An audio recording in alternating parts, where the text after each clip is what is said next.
Hey guys, welcome to Dan Reviews It. As you can see, we've got the Film Fanatics crew back together. Yes, sir. Once again. Justin here and Joe here. What's my other name? Merlin, of course. What? A.K.A. Merlin. Stay magical, everybody. Very good. From the old Merlin cast. And we have gathered here for the best of 2018. We have not done anything quite of this scope ever, because when we did the weekly show, we were already tackling everything weekly. Mm-hmm. But we decided to kind of get together and do a wrap-up of the entire year by the highest grossing movies of the year. So we're going to look at the top 50 grossing movies of the year in the U.S. Joe has seen probably about half. Something like that. Maybe 30. Justin, about 30 or more, maybe. So we're basically going to just kind of run through the first 30 on the list, and then once we get to number 21, then we have the grossers that made 150 million or more. Ooh. So we're going to talk a little bit more in depth about those. But first, we're going to run through these. Like I said off air, I know there's a few that probably both of you have not seen. Okay. So we'll just skate by those pretty quickly. Okay. There we go. But all right, so we start $58 million. Number 50 was Maze Runner: The Death Cure. I thought this was actually a little bit of a step up from the last one. I give it a C+. Wow. Justin? No, see did that not one? see. No? I wrote one word. It was no after the last one. Like, the Yes, last one it was definitely better than the last one. Okay, Tomb Raider, number 49. I thought actually that was pretty good. Now, I've never seen the Jolie ones, but I thought Vikander did a good job. I gave it a B. Actually, I have seen this one. I thought Vikander does good with what she has. Unfortunately, what she has is not good. And she kind of becomes less of a character as the story goes along, and it just doesn't flow as well as it needs to. It's yet another bad video game schlock. I give it a D. Ooh, okay. Wow. Well, in Very differing. classic Film Fanatics fashion. Middle of the road? I did not plan to see this, but I randomly did. I thought the Jolie ones are kind of awesomely bad and entertaining. Kind of. This one was just very meh. Yeah. And I said it was okay, I guess. I gave it like a C. I thought she was decent, but No, she does a everything good else job. was just like run-of-the-mill okay. You know what I mean? Okay. Maybe that's because I had nothing to compare it to. Pretty much. Could be. All right, 48, Pacific Rim Uprising. I hated the first one. I gave this a little bit of benefit of the doubt because I think if people like the first one, they'll probably feel about the same as this. I gave it a C-. Justin? I think you'll be surprised to know, Dan, you and I are actually of the same mind with this. I'm not a huge fan of the first Pacific Rim. I like a lot of the ideas that it has.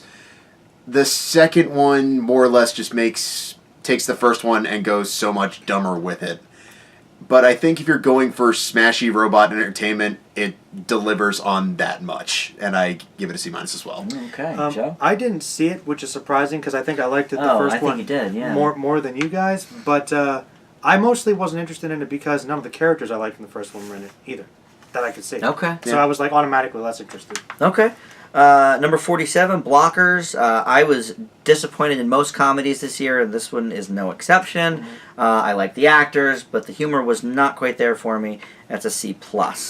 I know you liked that one. I did. A lot, I did. yeah. And you know, it's funny. Like 2 months after we did the last cast together, I actually sat down and watched it again, and for the most part, was Still holds up? Of the same mind. Like the best stuff happens probably about around the halfway point, and then it kind of just goes into sentimentality, but I really liked a lot of what it does. I thought John Cena was really funny. I think he's a criminally underrated comedy actor. John Cena. Yeah. I know, right? But honestly, I think this is going to be one of those that sticks around for a while, and I give it an A. Wow, very Holy good. crap. All right, you didn't see that one? No, I didn't. But I heard nobody liked it. But I guess Justin loved it. Justin loved it, yeah. Maybe I'll have to check it out now. Damn. All right, 46, Green Book. A lot of Oscar buzz on that. I thought it was excellent.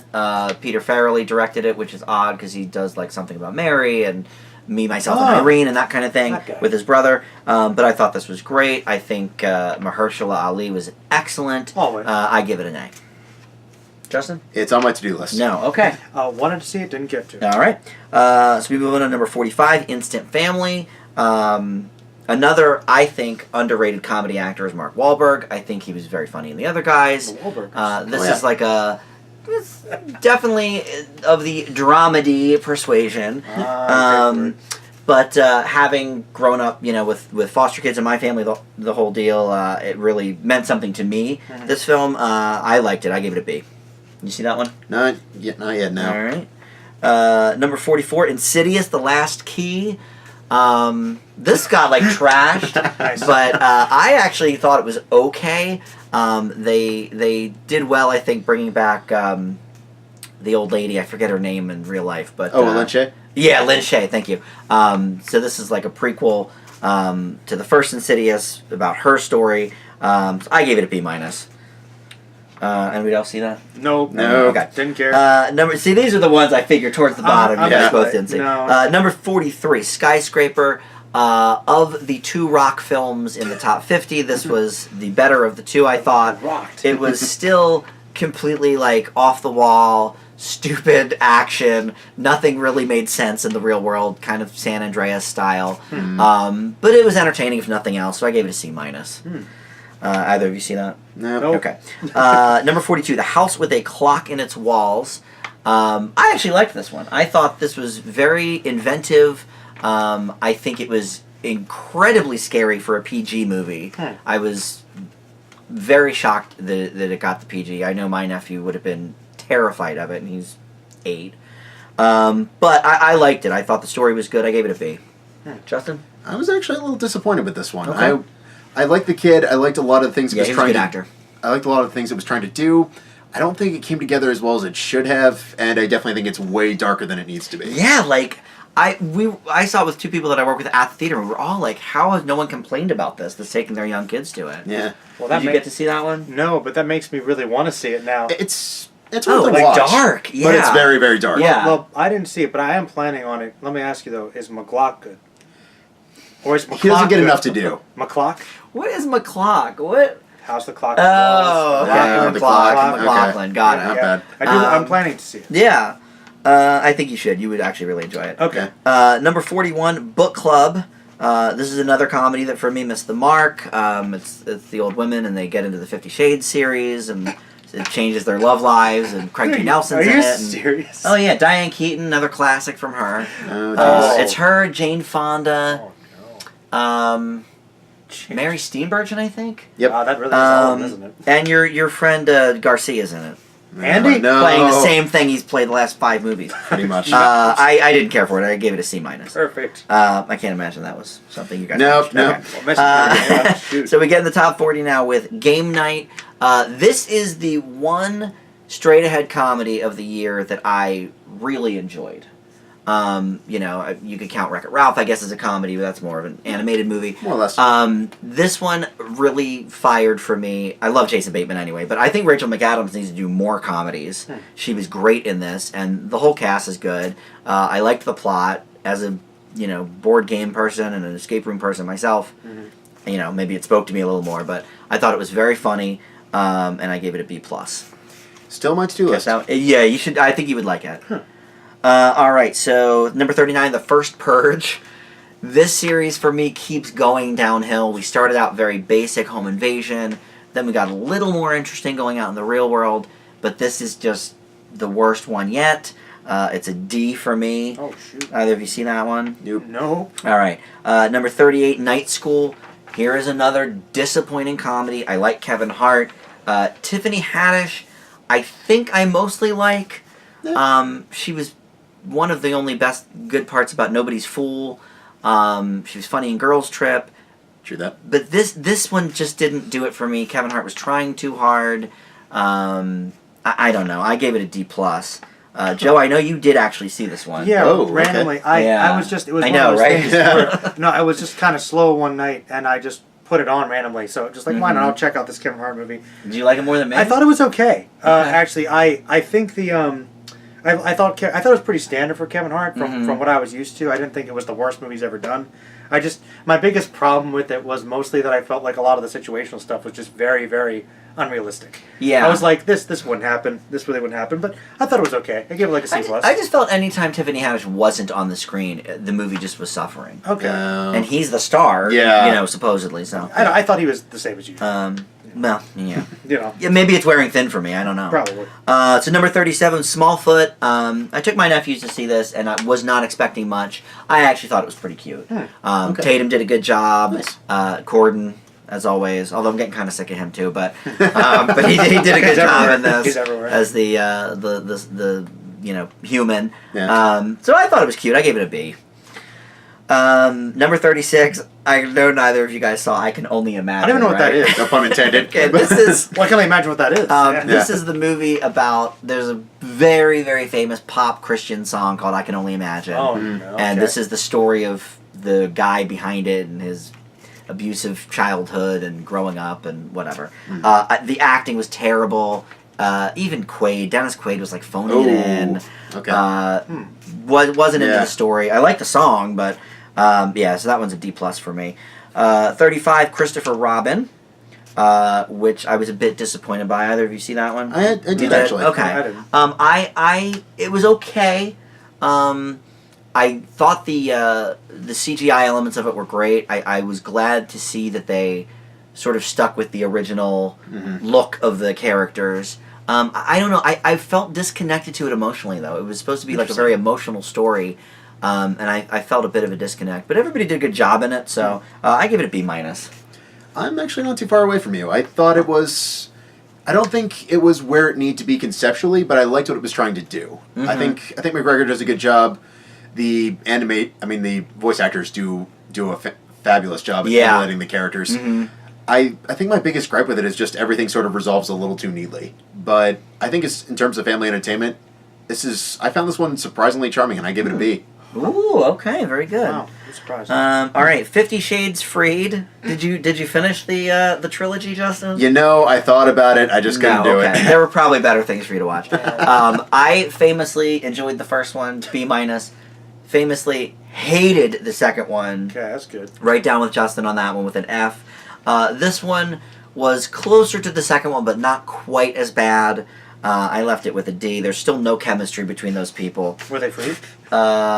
She got married to him. So she's not free. So no, Yeah, but then she yeah. kept her last name as a stamp of what I don't know. Anyway, no one cares. D. Okay.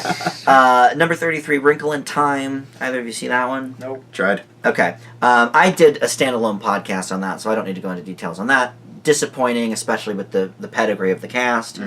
So C- for that.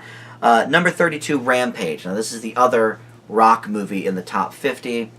And this is my one and only F Whoa. in the top 50. Whoa. I hated it. I am so sick of... First of all, I'm sick of the ape stories. We've seen 5 of them in the last few years. The that's fair. Revival of the Planet of the Apes, and then The Rock. Every 2 months is a new Rock You're movie. over him.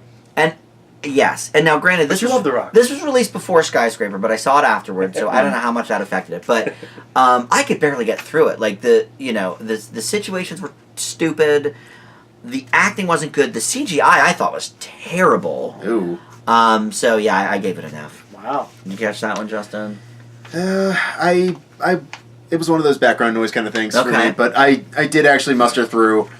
I thought it was mediocre. I didn't think it was as bad, but Joe knows my experience with kaiju movies, so Well, yeah, I mean, I don't really want you guys to go into too much detail, but I loved those games growing up. Do they at least destroy the buildings? I mean, Do little they bit. destroy the yeah, buildings? but not. It like is if the you- most threadbare connection to the video Yeah. game. So it's like another battleship. Basically. Oh yeah, that's Very a much good so. example. Yeah, actually. that's a really good example. Gotcha. Okay. But yeah, I thought it was dumb. It knew it was dumb. I guess you're going in with like your brain completely shut off. You can get something out of it, which is why I felt justified in giving it a C. But Wow. Ooh, wow. Not See, a- okay. That's a discrepancy. Okay. Yeah. Yeah. Okay. Well, number 31, we don't need to go into detail with. That's The Equalizer 2. There is a standalone podcast about that that the 3 of us were involved in. For me, it was a C-. Justin. D- still stands. C-, I think. All right. Number 30, The Mule. This is the Clint Eastwood movie. Now, I tried to see everything in the top 100 as well. I'm only one shy on that, and Eastwood had 1517 to Paris, which I gave an F to in there. But his entry in the top 50 is The Mule. Certainly better than that one. I thought it was okay. I'm not the target audience for this movie. It is strictly aimed at senior citizens. I don't know who else would get a lot of enjoyment out of this. The situations are ridiculous. He's doing his Eastwood thing. Bradley Cooper is almost wallpaper in this movie. Oh, jeez. So I gave it a B minus. It's okay. Its intended audience will love it. But that's not me. So I gave it the benefit of the doubt for that. But Gotcha. I didn't get too much out of it. Number 29, Peter Rabbit. This I enjoyed. Oh, really? This was the flip side of Christopher Robin. I thought it fired on all cylinders. I thought the characters were cute. Rose Byrne, was great as always. Domhnall Gleeson plays the villain, which is always good. Yeah. So I actually left that one with a B plus. Oh, nice. Number 28 was Creed 2. Just saw this one 2 nights ago. Very enjoyable. I would put it almost on that same level with the first Creed. Wow. It was shot very well. The fighting scenes were good. I like that they brought back Lundgren and his whole brood. Brigitte Nielsen is back as well. It's not as I don't know. I guess pressing as the first one. Not as much punch. Yeah. Okay. There we go. Here we go. Here we go. But I did enjoy it. I actually gave it a B plus. I think Michael B. Jordan is honestly he's a star, and I like. Who is he? Stop it now. Stop it. We saw him first in Fruitvale. Yeah. And then it's been building since then. The guy has charisma, for miles. I know you saw that. Oh, what yeah. Did you think? Yeah, as you guys remember, I think I discussed it, I loved Creed, like, a lot. I think it's probably, might be my favorite Rocky movie. Wow. Whoa, okay. I just absolutely loved everything about it. So the standards were very high for me, which I think Creed is fantastic. So Creed 2 was very good. I didn't think it was quite on the level of the first one, but I liked, once again, how they brought Lofgren back in and they integrated his character, made it more complicated. They brought his son in. There were some layers. I agree. It didn't feel quite as pressing as the last one. Like, it didn't have as much to prove, so we're kind of going through some of the same beats, but it's still some of the best stuff the franchise ever produced. I gave it like an A minus. Yeah, okay. I liked it a lot. And the fight scenes. The fight scenes were good. Were choreographed very well. Very good. Yeah. I liked the way it was shot, too. All right, so number 27 is The Nun. This one I think I have the biggest discrepancy with the critics on because this got murdered. I think it's at like 14% or something on Rotten. Yeah, I actually really enjoyed it. Maybe too many jump scares as we always get with these, but there were some genuinely chilling moments. I thought the score really set the tone very well. I think that Farmiga's daughter is a very good actress. Sister. Oh, sister. Oh, it Oh. seems to be a big age discrepancy. Oh, no, there I is. thought it was mother and daughter. No, All right, I well, had to look it up that one thank time. you So for the yeah, correction. you're good. Well, it happens, But I don't think it's quite up there with The Conjuring or The Conjuring 2. Better than the 2 Annabelle movies, though. Okay. I actually left it with a B. I thought it was pretty good. Wow. Okay, number 26, Mamma Mia, Here We Go Again. I can't imagine you guys watched that. No. Classic Cher. I thought the first one was okay. For a musical about ABBA, I should have loved it, and it was all right. This one is worse. The plot is worse. Streep is in it for like one scene. Wow. They tout her up, the big Meryl Streep sequel. She's in one scene because she's dead the whole movie. Yeah. She dies before the movie starts. Easy money. So she shows up in a flashback, and then Cher comes in, but again only like at the tail end. And this is the other Garcia movie. Again? Who plays the same damn character as he was in Book Club. Where he's just kind of spaced out the whole time. By the way, he's in The Mule too. Anyway. Wow. He needs this to hang is it your up. Yeah, I was Garcia. gonna say. I think he needs to I thought hang he was it. the great Garcia. Nah. Stinky Garcia. He's done. He's done. Yeah. So D plus for Mamma Mia. Okay. Here we go again. Okay. So now we're in the top 25. Bumblebee is number 25. And I actually enjoyed this. This was my favorite of the Transformers movies. Nice. Haley Steinfeld's great. And this actually built on the actual lore of the Transformers. The actual Transformers. And it's Bay adjacent. He probably produced it, right, or something? Probably. But there's not His signature. nearly as many fight scenes, and the fight scenes that are Do they mean good. something? Yeah, like I was gonna say, actually, they're have. relevant. Yeah. So I actually enjoyed it. I gave Bumblebee a B, No, I mean, which I was very shocked by. No, same actually. Yeah. A lot of the same thoughts, personally. I came out of it texting Joe and saying, I can't believe it. There's actually a good Transformers movie. They finally made one. They just needed the 86 Michael Bay. Yeah, apparently. But when you get the Kubo director, I guess greatness happens. Is it a little bit Iron Giant on steroids? Maybe, but it's not bad. still really, really compelling. Bumblebee has a really good arc. The 80s throwback materials are fantastic. Yeah, it lends itself to a great soundtrack, too. I kind of hate that it didn't do so hot just because of guilt by association, which is a crime. I'm hoping it gets a cult following, but very, very satisfying spin-off. Hopefully not the last one we get to see. I give it a B+. Oh, nice. Ooh, good one. Did you see that one, I Joe? actually didn't get a chance Okay. to, but after Justin told me it was good, I'm like, all right, well, I have to risk it now. I actually watched like the first 2 minutes, which is the whole, actual war thing. Where I'm like, they're- and that alone sold me because I'm like, wow, it actually is the models of the original. Like I've been wanting since the first movie. Yeah, so they stuck very close to all of that. now, well, this is not. I mean, hopefully not a spoiler, but do they? You said good soundtrack. Does anybody have the touch? Yes. The power? It does come up. Yes, they do. Great, They do bring that up. Great. All right, number 24, Ready Player One. I thought this was a great one. Speaking of the 80s throwback, a lot of 80s references throughout this. A bit different from the book. But I thought it was good. We've got our friend from Mud in it as the star. Ty Sheridan. And I thought they did, for the book is so sort of... Did you read the book by chance? Seems like Parts a of it, Justin yeah. kind of book. Okay. There's just so many visual components to it, and I think that Spielberg did a really good job conveying that for the audience. So I enjoyed it. It was a B+ for me. Actually, pretty much right there with you. This is one of those movies I wasn't really sure if Spielberg was going to pull off, and he kind of does. I mean, yeah, it's different, but I had a lot of problems with the book, so I was kind of okay that he cut out a lot of the backstory, a lot of the exposition, and actually chose to focus on what actually makes this interesting, what actually makes this engaging. And I feel like it never becomes overwhelming; it just becomes more exciting and more vivid as the story goes along. Honestly, right there with you, B+. Yeah, it was good. Joe?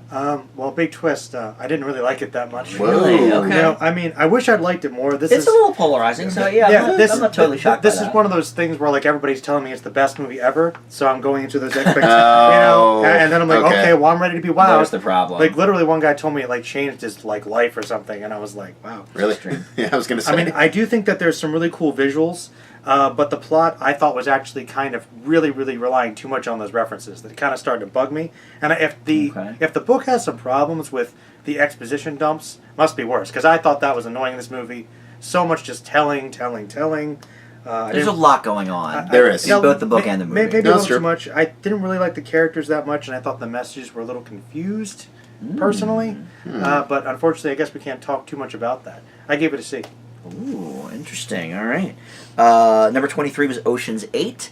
I've only seen Ocean's 11 and Ocean's 8. I missed the two in the middle there. But I thought it was good. My big problem with it was that other than it being a heist movie, there was no no real bad guy. I don't know. It just was. It just was. It was fun.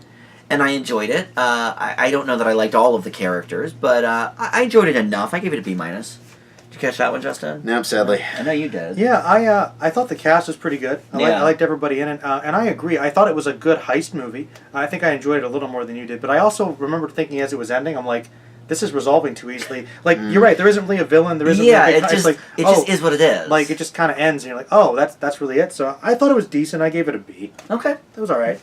All right, number 22, The Meg. This is, really, Justin used the statement, check your brain at the door, about, I think, Rampage. This is the ultimate, oh my god. So stupid. It's so stupid. I couldn't really move past. I mean, you're either on board or you're not. It's true. I kind of wasn't. I gave it a D+. Justin, did you I missed this one too. I'm sorry. Don't be. Well, no, don't listen to him. I'm on board. See, I knew it. I'm on board. This is last witch hunter lover here. No. This is a pretty good dumb shark movie, and it knows what it is. I had a lot of fun watching it. Check your brain at the door and just go for it. It's so fun. It's just like Jaws, but times 20. It's so stupid, so funny. I give it a C+. Okay. So bad it's good. All right. Definitely. All right, so now, before we move into the top 21 here, these are the money makers of 150 million or more. I just want to kind of give my best and worst of the year that did not make the top 50. I was a little shy from years past. Usually I hit over 200. This year I'm about 160 so far. But so here are the other ones other than Rampage I gave an F to. Forever My Girl, classic like Nick Sparks ripoff. Show Dogs, Super Troopers 2, which I didn't like the first one either, so take that for what it's worth. Gotti. Oh, I didn't see that. Yeah, you need to. I should have seen it. Terrible. Slender Man, horrible. Darkest Minds, just kind of generic. 15 to 17 to Paris, I mentioned, and Holmes and Watson. Talk about a year for bad comedy. Holmes and Watson was horrible. Oh, wow. Ouch. Yeah, nary a laugh to be found. But then other than that, you've got the best of the year, which the A pluses I gave out, other than what's on this list, which we'll get to. Can You Ever Forgive Me? With Melissa McCarthy, which I thought was great, and Blind Spotting, a lot of buzz around that. And then the A's I gave out, Love, Simon, Three Identical Strangers, great documentary. Searching, which was very odd. I didn't know how I would feel about that. John Cho with the Everything's from the Computer. I thought that was very well done. The Hate You Give, Beautiful Boy, The Favorite, up for a lot of awards, Chappaquiddick, and The Black Klansman I gave all A's to. So, all right. So let's move into our little more talkative portion here, and we start with number 21, which was Halloween. Now, as you gentlemen know, I have huge gaps of early horror movies. So this was actually the first Halloween movie I've seen. Ooh, interesting. Okay. So from that perspective, I did think it was interesting. I got the references, some of them. I mean, I'm not a noob. Like, I know what Halloween is. Yeah. So I got, kind of what they were going for. I sort of knew the characters. I liked the whole, badass chicks fighting back thing. Sure. Thought Judy Greer did a good job. Curtis, as always, was great. For the most part, I enjoyed it. I gave it a B. Thought there was very good scares in it. Justin? About right there with you, Jan. I think McBride had me with mixed feelings in terms of whether or not he would give a faithful script to this one, but honestly, it's a worthy successor to the franchise. I actually kind of like Halloween 2, so making that non-canon was kind of a scary thing for me, but honestly, though, I thought this worked. I think where they took Jamie Lee Curtis's character was good. I think a lot of the build-up and a lot of the atmosphere was really good. The opening sequence is fantastic. Yeah, the great opener. Yep. The problem is, and I say this to everyone that was asking me beforehand my thoughts, unfortunately, after you get past those first 2 minutes, nothing is as good as those first 2 minutes. So it's got a good finale. I think some of the dialogue is questionable at times, but Yeah, corny dialogue. very, very much at times. But honestly, I think it's a pretty good. It's a worthy installment. I give it a B as well. Okay, Joe? I actually agree completely with what Justin said. I think it's very good. It definitely is a good follow-up, and it has a lot of great atmosphere, some really good scares. I like some of the character stuff they actually went for. But I also agree that is the best opening of 2018. Easily. It was Wow. like A+ opening, amazing, but the movie never quite gets to that level. No. Which means it's good. It's good throughout Yeah. that, but it's like if the whole movie was like that, it would have been mind-blowing. But it had me hooked. I think that the weird thing about it, which I actually think I wrote about it on my blog, check it out, was that I felt like the atmosphere of the movie sometimes clashed with itself tonally. It's like it didn't want to decide whether it wanted to say Michael Myers was super realistic and he could exist, or it could be really, really campy. And it's like they kind of had a little bit of both, which I liked both, but I don't know if they had to be in the same movie. So overall, was still pretty good. Just wish it had been excellent. I gave it a B. Oh, B's all around. Yeah. Here we go. All right, number 20, Fantastic Beasts: The Crimes of Grindelwald. I actually enjoyed this a little bit more than the first one. Whoa. I did not care for the first Fantastic Beasts. I fell asleep for part of it. Oh, I thought it jeez. was way too long, and I didn't like that it really. It wasn't. It was like it was. It wasn't even Potter adjacent. Like it was like a trickle of a thought. This I really liked the way it connected to the Potterverse. And I liked that there were other things going on than Newt Scamander. I famously don't like what's-his-face, Stephen Hawking guy. Oh, Eddie Redmayne. Eddie Redmayne. I think he acts the same in every movie. He's always that stupid British oaf, except for Hawking.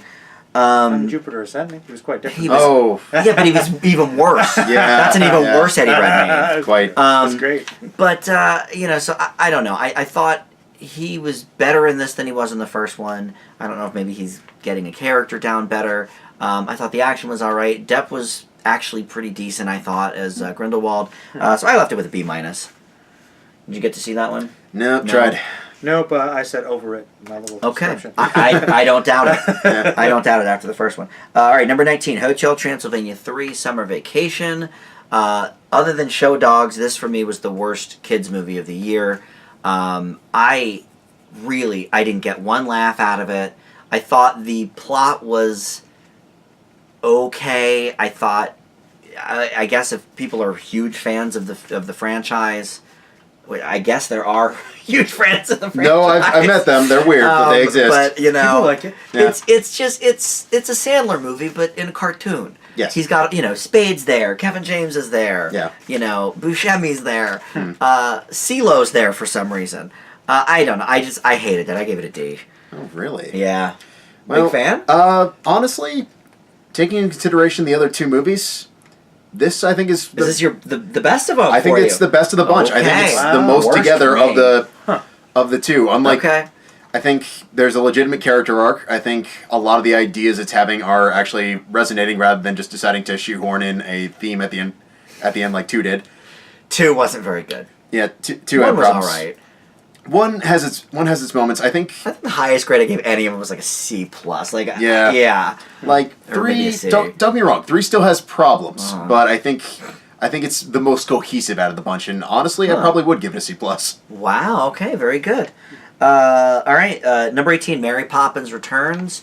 I know you saw this, Justin. Yep. Oh, great. Yep. I loved this movie. I didn't love it as much as I hoped I would love it. I think that would be impossible. I think the songs are not quite as good as the original. They aren't. How could they be? True. On one hand, but on the other hand, they could have been better than they were. Yeah. I think there's a handful of good ones. I think there's a few okay ones.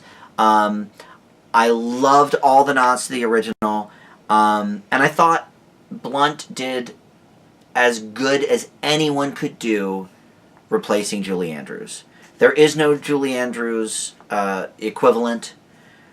Emily Blunt is, I think, the best choice from everyone working today that we know that could have pulled it off. So I liked it a lot.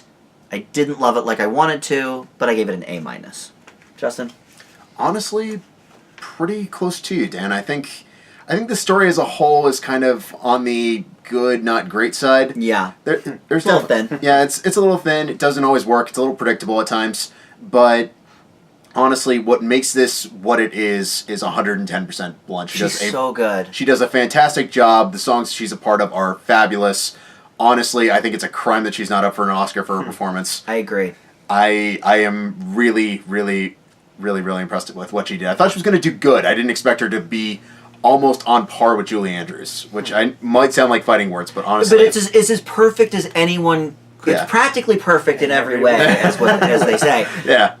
It was never going to be Julie Andrews, though. Yeah. But, you agree. Like, she It comes did, super yeah, close. she did the Really, best that really anyone close. could have expected. Yeah, but a lot of the visuals are nice. I think one really, really good callback from the original in like the last 10 minutes is worth the price of admission alone. How about the 2D animation, too? when And they go a into great 2D into animation thing, scene. into But- the bowl.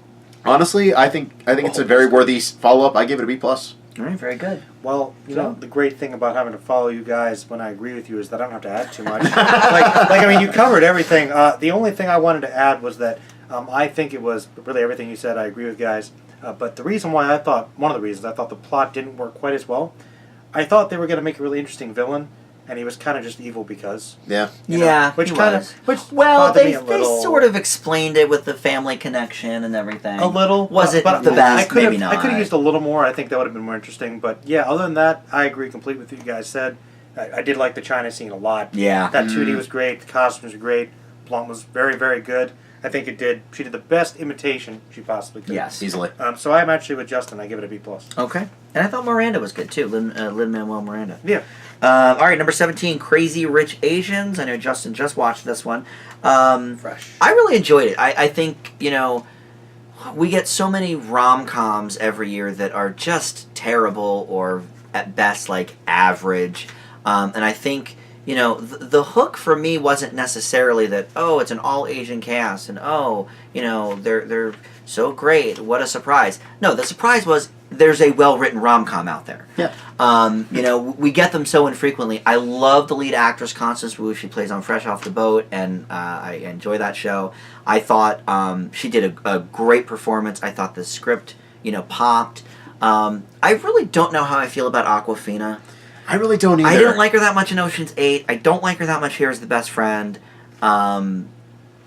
She had some funny lines. She's got a weird delivery. She really, really and I does. think it's her because she did the same thing on SNL. Like, I think that's just who she is. Okay. Interesting.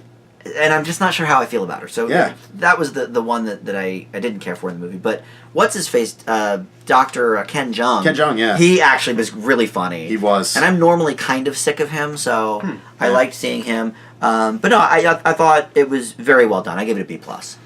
Honestly, we're not going to be fighting too much on this one. I thought for the most part it was a really well-developed rom-com. One thing that I think is a very big problem with romantic comedies nowadays is we'll get a love story, but it'll be very two-dimensional characters. We might find the leads charming, but we really don't root for anybody else.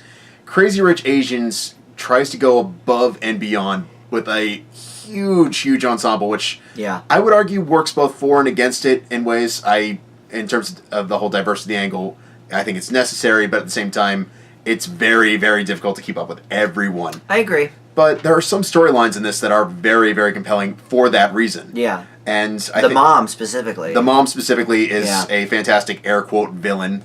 Right. But I think it comes together but very she's also sympathetic. Like, you understand where she's coming from, even though you don't necessarily agree. Yeah. And I think there's legitimate chemistry. I think there's some really good dramatic moments in here as well. Honestly, B+ as well. Joe, did you catch that one? I didn't. I'm glad to hear you guys liked it, and I'm glad to hear that people in general seem to be liking it, because I couldn't get past the title.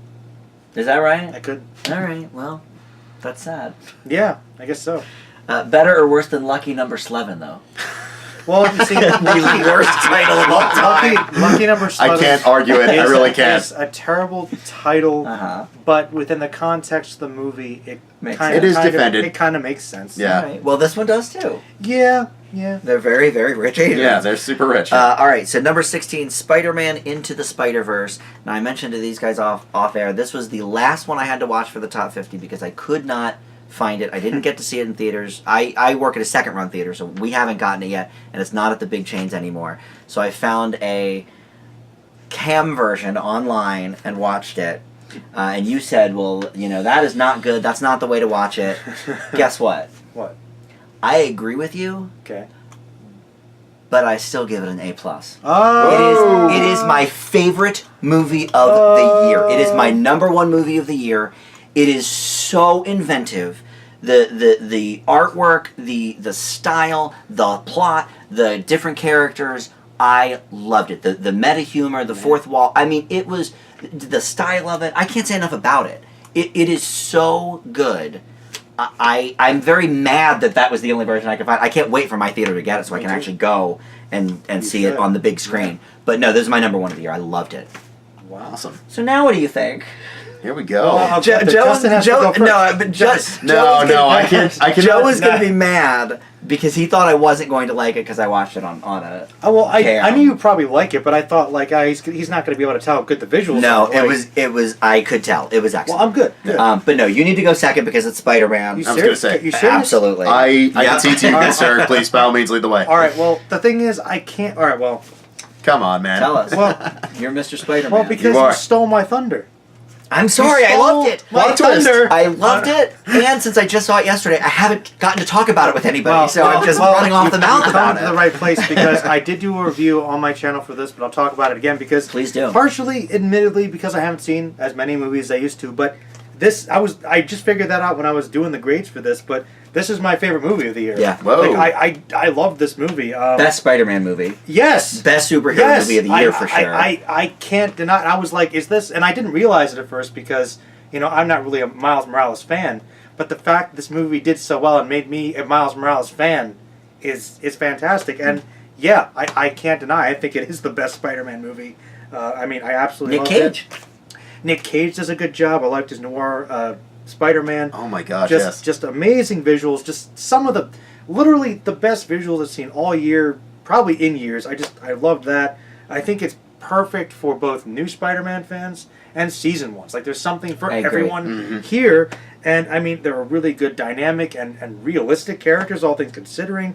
The soundtrack's really good. It's just the best Spider-Man movie I've ever seen. Yeah, it fires on all cylinders. And that surprises me, you know, because I wasn't going to into it thinking I was going to like it that much. But man, I loved this movie so much. And this was kind of like my Kubo, actually. It was on that level for me. It was like transcendent for me. Whoa, okay. It was so good. So yeah, no, I agree. It's A+ for me. Yeah. Well, and by the time I saw it, everyone had already seen it. I knew the Rotten score was like 97% or whatever. Some of my friends had posted about it on Facebook, like, "Oh, this is the best movie of the year," and I was like, "Okay, Can't be. How can it live up to this?" Yeah. But yeah, Justin. Jeez, you guys are making my life difficult. I'm sorry. No. I mean, C-. Oh yeah. C. Yeah. Get out. Yeah. Go home, Sony. No, seriously. Yes. Wait. It's Sony. Yeah, it is. Like It shouldn't be good. It shouldn't work. what? The studio that brought you the Hotel Transylvania franchise. Oh yeah, for real. Where did it all go wrong? But no, this. Am I right? You know, it's funny. I remember seeing the teaser trailer way back when and was thinking, this is going to be a mess. This is a terrible, terrible idea. Yeah. I was not on board whatsoever. Second trailer comes out. It starts looking a bit more interesting. And then as the wheels start turning, we get closer to the release date. I actually sit down and watch it, and it's just a mind blower of a movie. It's That's so good. It's really Crazy really good. good. Like, why is it so good, Justin? I don't. But I understand. think what works with it is, yes, it's not Peter Parker at the front and center, but they somehow managed to make it work as a passing of the torch story that stands on its own 2 feet. Absolutely. Which I think is really impressive. It's probably the closest thing we're ever going to get to a comic book movie in its purest and most literal form. You know, I agree with that. With that said, I don't think it works 100% of the time. I think sometimes the animation doesn't seem to be able to keep up with the action, and some of the things that there's a little too much going on makes it a little bit distracting. Okay. But the general feel of I'm basically watching a comic book animated Yeah, come to life. is beautiful for so many reasons, and in no small part to Shameik Moore, who we all love from Dope, giving a phenomenal performance as Miles Morales. Nice. But I think there's some great humor, some fantastic action. I don't know how I feel about the spin-off or the sequel coming after that, but Phil Lord and Chris Miller are forces to be reckoned with. Star Wars, you done screwed up. They keep cranking it out. They did Lego Movie. They did 21 and 22. They did 21 and 22. They did Last Man on Earth, which was a TV show I loved. Very inventive. Yeah. Everything they do is so inventive. Nice. I'm sorry. But no, I thought this was a great Spider-Man movie. I'm not sure if it's the best. At some point, I'm gonna have to go back 2. and watch all of them. 2, I think. 2, I would still say. Fight it. 2, I would still say is probably one of the better ones. But honestly, I need to watch it again. I'm not gonna lie to you, John. Yeah, I haven't seen it in probably about 12 or 15 years. It's been a long time. Yeah. But this is an A- right now. I could easily see it being cranked up to an A or an A+. You'll crank it up. I think. Yeah. Yeah. Crank it up, Justin. All right. We're getting into, this is, the best streak here for me. Number 15, A Quiet Place. I did a standalone video about this that was 20 minutes. I don't need to go into too much detail. Amazing. Another blunt performance that, thank God, somebody recognized her. The Screen Actors Guild, I think it was, gave her an award for this. Krasinski's a great director. I gave it an A. If you want more, watch my video. Yeah. Dustin? You know, it's weird because this year, when it comes to first time actors turned directors, everyone's talking about Bradley Cooper. John Krasinski kicks ass with this movie. Wait, this wasn't his first direct, though, was it? I don't think it was his debut. I feel like there was something before this, but Pretty early. if not, I was gonna say if it's not his first, Certainly it's one of them, definitely his second or third. Yeah. But it's got to be close, and he does incredible with a suspense horror genre. I think the atmosphere is absolutely terrifying. I think the performances work beautifully within that atmosphere, and holy crap, what it gets away with in a PG-13 movie is astounding. But I went in expecting it to be good. I wasn't expecting it to be great, and I was very, very pleasantly surprised. It is a very, very easy A- from me. You like that one? Yeah, I liked it. Yeah. It was good. No, I'm pretty much with you guys. I think the performances were very good from everybody involved. You're right. Krasinski's a great director. I think we're seeing some really good stuff from him. I thought the concept was good. I thought the monsters were very unique. Yes. I really appreciated that. And there were some really good scares. I did have some issues with the writing, though. I kind of felt like how they defeat the monsters, I had a hard time believing no one had ever tried before. That was my only... Like, I was towards the end, I'm like, okay, well, I guess nobody acted fast enough. Well, we don't know that no one's ever tried it before. We just don't know if that in that general area. It certainly didn't work very these well. particular ones got away from it. But I did like the monsters. I thought everything was very good. It was a B+ for me. Okay. I enjoyed it. Okay. Very good. All right, so Ralph Breaks the Internet, number 14 of the year. This one, another one I really liked. Other than Spider-Man, this is my favorite animated of the year. Okay. I thought they did a great job with the world building, just like in the first one, except a completely different world that they built. I mean, the internet exists, obviously, so they didn't build it. But I thought what they did with it was clever. I thought it was very clever for them to focus on aspects of the internet that are not fly-by-night, quick, here's the hot meme of the day. I think they focused on things that have been around a long time. Unlike the Emoji Movie, which I'm sure I'm the only one here that saw, but that was terrible. No, I survived that. You watched the Emoji Movie? I did. Oh my God, I'm sorry. It's hideous. Sorry to hear that. Yeah. But I really liked that. I loved the Ralph and Vanellope story. I loved the messages behind this movie about the friendship and everything. It maybe wasn't as funny as the first one or as inventive as the first one, but because Disney is Disney, I love that they were able to incorporate all of these different aspects into it. Vanellope is, I guess, a princess now, which you and I talked about briefly. Yeah, that was interesting. So I liked it a lot. I gave Ralph an A-. Justin, you just came from it today. I did, and Fresh again. I would say we're definitely not of the same mind with this one. Oh, no. So the first one I really liked a lot. I think it had a lot of personality. I think it had a lot of room to play with and explore. I'm really, really, really disappointed that they basically said nope and took a really sharp left turn. Ooh. And the problem is the movie's kind of two separate stories. One's a very satirical look at the internet, which is not bad so much as a Disney-fied satire of the internet. And the second, which I think is the far better story, is what does it really mean to be a quote-unquote good friend? Which is honestly where I think John C. Reilly and Sarah Silverman really shine. They own their characters, they know their characters inside and out. And honestly, when the movie... Yeah. Also a great movie.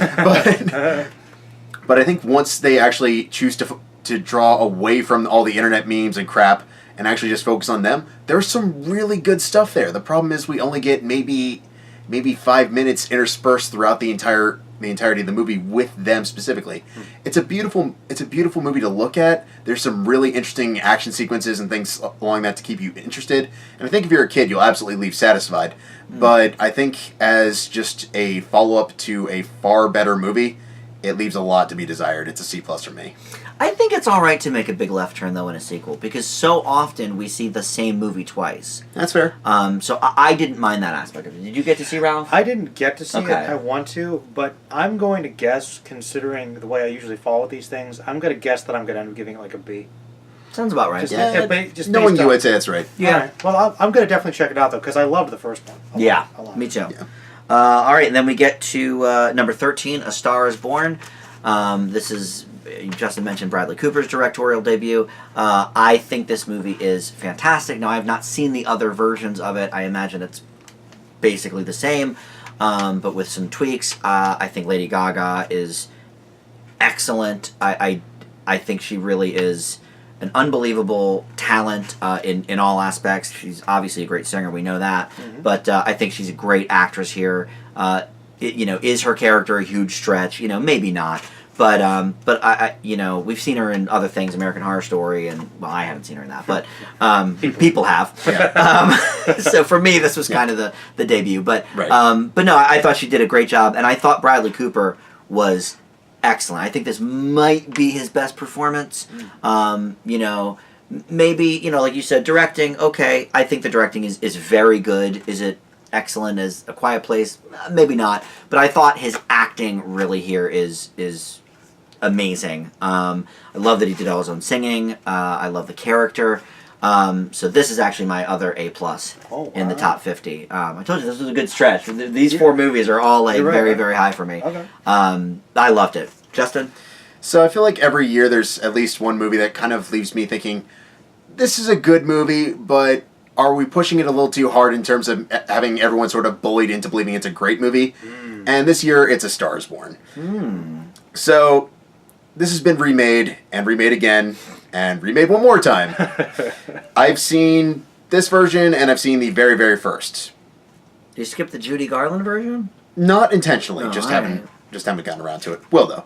The Babs That's version. what I need to see, is the Judy Garland version. Only one that Oh, really yeah. matters. Yeah, But- obviously. By most accounts, the Judy Garland version is the best. But That's what I've heard, yeah. But before I go any further, let me be clear. This is not a bad movie. The problem is, it's a good movie pretending it's a great movie. And I'll give you this, Dan. Lady Gaga does a great job in a very first time me performance. I think it gets kind of repetitive. I think Bradley Cooper's directing is decent. I don't think it's amazing. I think there's a couple times he's trying way too hard to be clever. And I like the gritty atmosphere, but at the same time, that kind of negates the original intent of what A Star is Born is really all about, which is basically a gigantic satire of the entertainment industry. Does he still manage to put out some really, really harsh truths about it? Definitely. Does it go as far as I would want it to? Not even close. The songs are good. I'm kind of infuriated by the whole let's cram every single song on the radio now, and basically a very, very shameless attempt to campaign for its credibility. But as a whole, I think it's a good movie. I think there's some good music. I think the performances are solid. I think it's nowhere near what people are proclaiming it to be. It gets a B for me.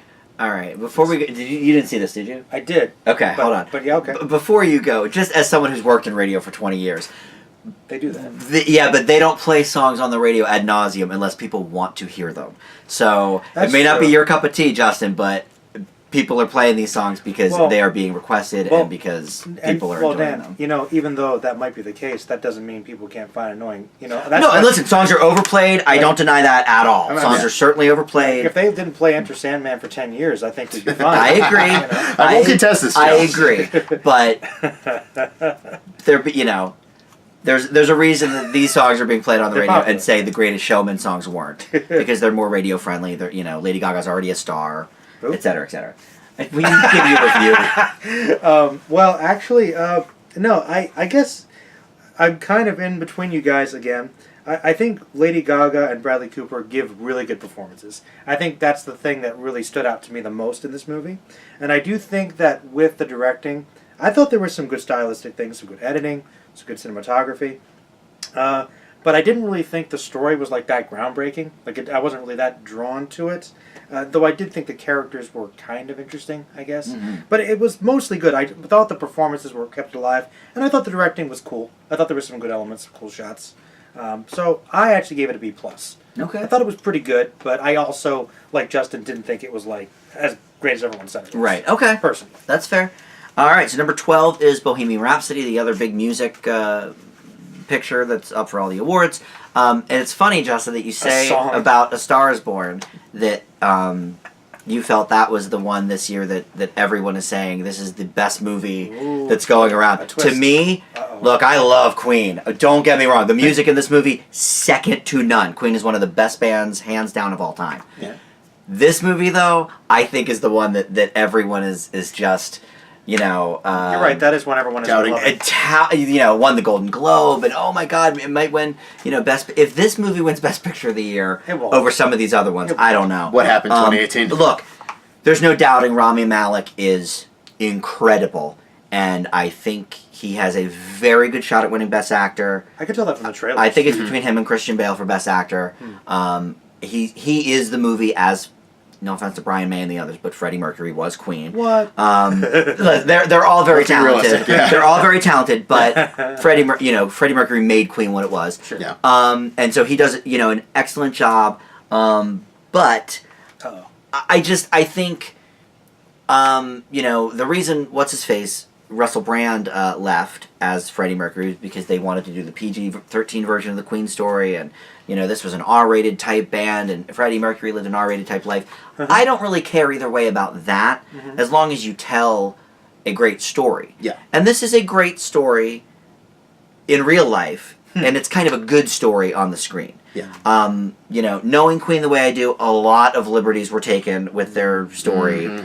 Especially with the chronology of things like him, finding out he has AIDS and stuff, happened way after the movie would have ended. Yep. But that being said, they play Queen songs the whole movie. Yeah. And he does a great job as Freddie. So I liked this movie a lot. But this, for me, is the one, Justin, that everyone's, just going crazy over. And for me, it was good, not great. I give it a B+. And mainly on the strength of Malek's performance and the great music. And on that, I'll jump to my 2 cents. Okay. So, ordinarily I would agree, but I think a lot of the early reviews said it best. Malek is phenomenal as Freddie Mercury. The story as a whole, the entire setup of the film itself, is average. It's not bad, but it's certainly not good. Painfully average. Standard. Just okay. Not painfully average. Standard average. Just standard average. Regular average. Just completely generic biopic. Oh, here's the band falling out. Here's the love interest not working out beat. It's literally paint by numbers. And it's not that I don't deny that some of this happened. I certainly can understand creative liberty so long as they actually work. In this case, sometimes they do, many times they don't.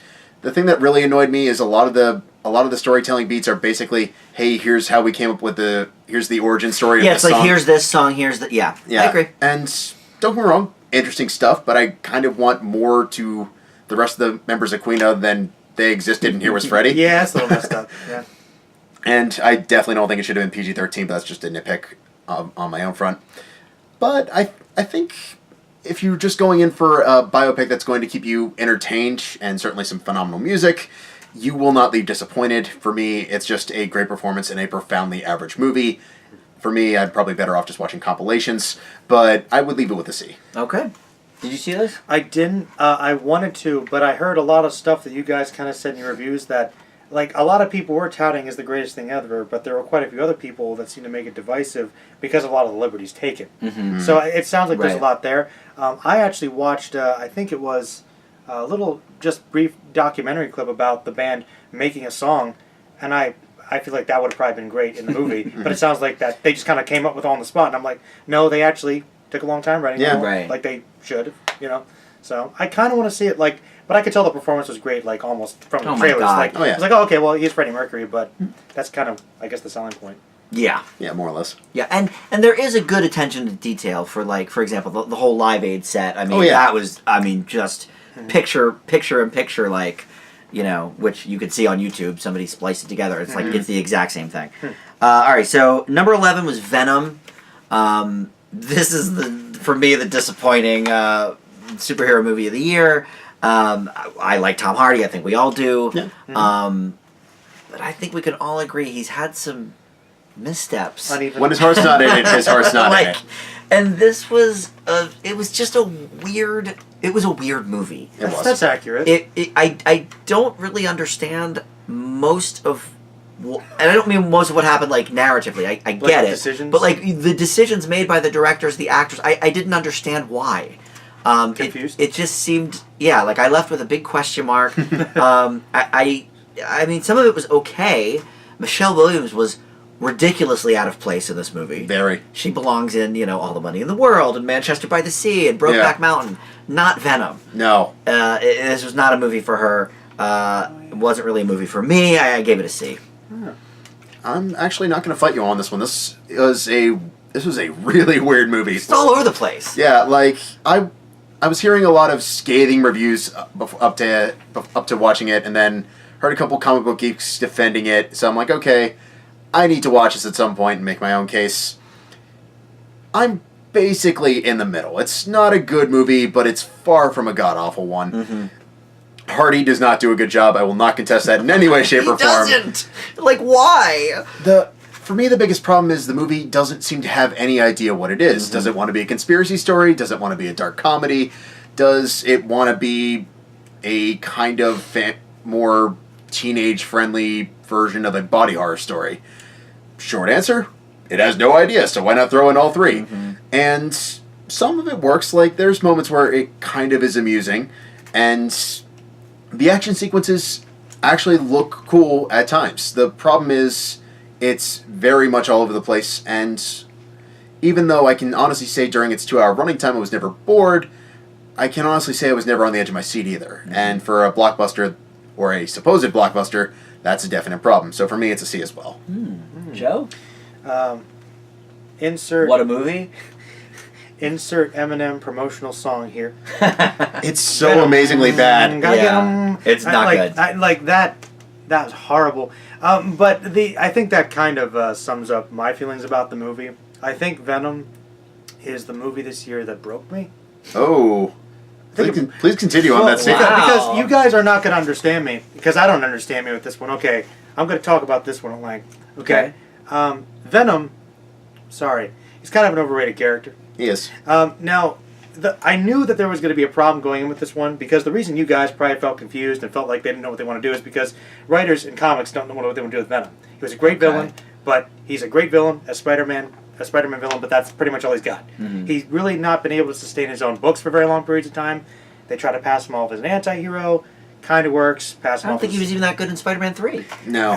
Sandman was the best villain in even that as movie. an interesting villain, I mean, he's got plenty of fans. I get it. He's violent, but they tried to kind of play all the different beats of Venom in this movie that's ever been tried before, except the fact that he's actually a villain, which is, I think, a betrayal of the character. So I went into this movie thinking that I was going to hate it. I went in with zero expectations, and I went in, and the crowd absolutely loved it. It was infectious. Everybody laughed. Everybody was having fun, having a great time, and I just didn't understand. And I was like, well, I'm just going in there with a blank mind and saying I don't really care much about this character, what they do. I thought it was entertaining. It wasn't remarkable. It wasn't fantastic, but I can't say I didn't have a good time watching it. And maybe it's because I had a great experience in the theater. Everybody I saw with really liked it, and they were people that didn't know anything about comics, and they were like, I really liked it. I'm like, well, it's okay. I mean, I liked some of the things about the action. I thought Venom looked great in the movie. I mean, compare that to Spider-Man 3. Like, he looks that's no. true. And like, Major step up. and I mean, and I kind of wish that the character, like the actual Eddie Brock character that Tom Hardy played, was more like the character. But how could you make that character likable and make him a superhero in the center? You can't. It's impossible. So they just changed the character, and they made him somebody that people could like. Is it enough to sustain a franchise? No. No, it's not going to. We're getting Venom too, so apparently. Well, yeah, but like they're trying to pull these obscure characters or semi-obscure characters like Black Cat, Silver Sable. Nobody cares that much about Silver Sable. But my point is, reeling it back in, that they managed to make Venom kind of likable for people. I don't think I'll ever watch it again. Okay. But I thought it was kind of enjoyable. Maybe in a so bad it's good kind of way. B-. I thought it was alright. Okay. All right. Didn't expect that, did you? I actually didn't. I thought you were going to be the harshest one of all. No. Oh. All right, so we're in the top 10 now. These have all, at this point, made well over 200 million. Number 10 is Solo, a Star Wars story. Now, Justin, I think this is the one, Bumblebee as well, though, but I think this did not do anywhere near what it maybe could have, because people were so not into The Last Jedi. Infamously. See, Yeah. ordinarily I would agree with you, but I have a counterpoint, so I'm going to let you finish first. I thought this was a pretty fun movie. I thought anytime Donald Glover was on the screen, it was an amazing movie. I thought he did such a good Lando. Harrelson was good. I mean, everybody did a good performance. I still don't know how I feel about what's-his-face that plays Han Solo. Aaron Reich. Alden Ehrenreich. He was in Hail Caesar, which we all hated. He was in The cowboy guy. He was the cowboy guy. He was in that right. Warren Beatty movie that he wasn't very. Yeah, rules don't apply. I don't find him engaging. He's not that charismatic. No, and Harrison Ford is. True. So that was kind of my biggest sticking point. But I thought the action was interesting. I wasn't bored with this movie, and as we've said many times, I'm not the Star Wars guy, so You're not? whether I liked it has nothing to do with really price of tea in China, but I gave it a B+. I thought it was enjoyable. So, before Solo came out, just about every Star Wars movie, I was at least intrigued.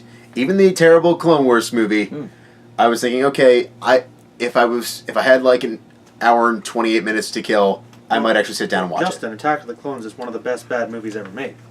it. Attack of the Clones has its moments. It at He least said hasn't Clone really... Wars. Oh, Clone Wars. Oh, you Yeah, mean the yeah. cartoon? Oh, Yes, yes, the one that launched the spin-off. Oh, actually, never mind. Yeah. No. Attack of the Clones, very different story. Very but different, yeah. when Solo was announced, all I could think was, why? Rogue One had a great concept. How did they get those plans? I'm legitimately curious. Who cares about Solo's origin story? So many people. No one. Yeah, I don't know. I was into it. I mean, I've legitimately polled people about, do you care about Han Solo's origin story? Half the fun of Han Solo was you didn't know anything about him. the numbers show that. And people love to blame The Last Jedi. Oh, yes, it was a very polarizing movie. I don't disagree. The problem with Solo was not because The Last Jedi was The Last Jedi. The problem with Solo was it was a wholly unnecessary movie that wanted to insist that it was. And as a result, ended up becoming a big, schlocky mess. And honestly, if it wasn't for a family friend reaching out to me at a party and saying, hey, you might want to go check this out, I have a lot of questions, I probably would have avoided it completely. I had absolutely no interest in watching this movie, and honestly, sitting down and getting through the ridiculously overlong running time, I still find myself of that opinion. I was completely and utterly bored to tears watching this movie. Wow. I thought there's some good things. I thought the idea of let's actually do some more war stuff, which I thought was one of the best parts of Rogue One. Yeah. They don't go nearly far enough with it. No. And I was so bored with Rogue One. I thought this was so much better than Rogue One. Visuals are really good in Rogue One. And then it tries to be a heist movie, and I was actually kind of on board with the heist movie stuff until it decides, no, we're going to do more film noir. And then Lando does show up. I'll argue he does do a phenomenal job, but he does take way too long to get there. Oh yeah, I would Wait, have liked shows him. up I would have quickly. liked him from the opening We scene. want the Absolutely. Billy Williams movie. Yeah. Yeah. No, like if they do a Lando spinoff, I'm 110% on board. But honestly, Yeah, Donald Glover is they amazing. set this up to be like the start of a spin-off franchise. I am so done. Like it's got its moments. Ehrenreich is okay, and I'm probably being generous with that.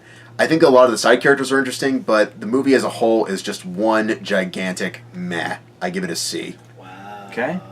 Joe. Well, I think Justin just kind of really summarized just how I feel about Star Wars these days. Like, I'm very much in the same boat as him. I kind of feel like we get too much Star Wars, talk about that all the time. Oh, it's oversaturated. There's definitely Open too much test. It's Star definitely Wars. too much, and I think that you're both right.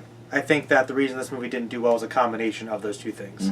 Polarizing Last Jedi ticked a lot of people off, probably half the fan base, and then people don't really care that much about a Han Solo origin story. I think you're both right. But that being said, I also had no interest in seeing this movie, so I probably would have been like the many people that helped it to perform, but there was like a family get-together. It was an excuse to like meet up, so all right, well, we'll watch Solo, and I thought it was all right. To be completely honest, I think that there were some really good things in it. Like in terms of explaining every aspect of the origin, you guys are. I don't think there's really anything we really needed to know. Like for instance, like how he got his last name. Stupid. Very, very stupid. The Kessel Run. It's the best example of like the worst thing about the prequels. Some things are best left to the imagination. Now I know what the Kessel Run is, and it was cool, but Yeah. I kind of still wish I didn't know what it was. Because that's the part of the mystique of Han Solo is. Well, I think what Justin was getting at is Yeah. you don't know much about all the Yeah. awesome things he did. I'm not saying you. No, could- I understand what he's saying. I just, since I'm not a Like, Star Wars guy, well, I don't really care either no, way. No, it's fine. Yeah. And I think the thing I liked about it is it does show that you can show those Han Solo side adventures, there's novels and stuff. You can do stuff outside of the main canon with Han Solo. It's interesting, but his origin, I think we get enough of who he is in those original movies. It's fine. I think the gentleman, what's his name that played this guy? Alden Ehrenreich. Alden Ehrenreich. I think he looks a lot like a young Yeah. Han Solo. He's got the costumes were Can't good for deny that. Acting was okay. Donald Glover is great with his Oh, yeah. Lando impression. Yes. I think that I did like the world building of this movie. I liked some of the action. I liked some of the characters. I didn't like the fact that someone introduced just to be killed off right away. So that was kind of annoying. The villain was okay. I agree turning this into like a possible spin-off franchise is a little weird. Like I'm Very. like I kind of like I'm interested to see where the story would go, but I hope it's not a Han Solo movie because I'm like, no, I Yeah. don't want to know how he meets this character. Like that doesn't make any sense Yeah. to me. Just okay, Genuinely don't care. you know, Daenerys Targaryen can do her own thing in another movie, and Yeah. she can have her own movie. That's fine. Like, do a Lando movie and just have Han Solo sneak in for a cameo or Yeah, something. like I'd be more interested in that. And like I did like the stuff with Chewbacca. I will admit, Yeah. It's an okay character arc. Chewbacca has had more to do in this movie than any of the other ones, which I liked, added to his character. So I'll give him points for that. So I thought there were a lot of things about it that were good. It wasn't terrible, but it was wholly unnecessary.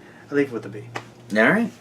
All right. Well, now that we're in the top 10, most of these are fanboy movies, so we maybe don't have to go so much Yeah. into the because I know Solo was Too maybe a little bit because there's a lot of movies here. Okay.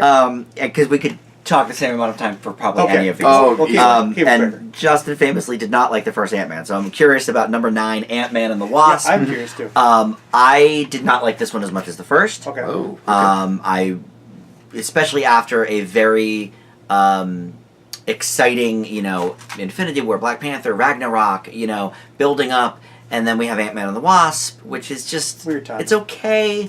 I didn't dislike it. The action sequences were okay. Everything about this movie was kind of okay.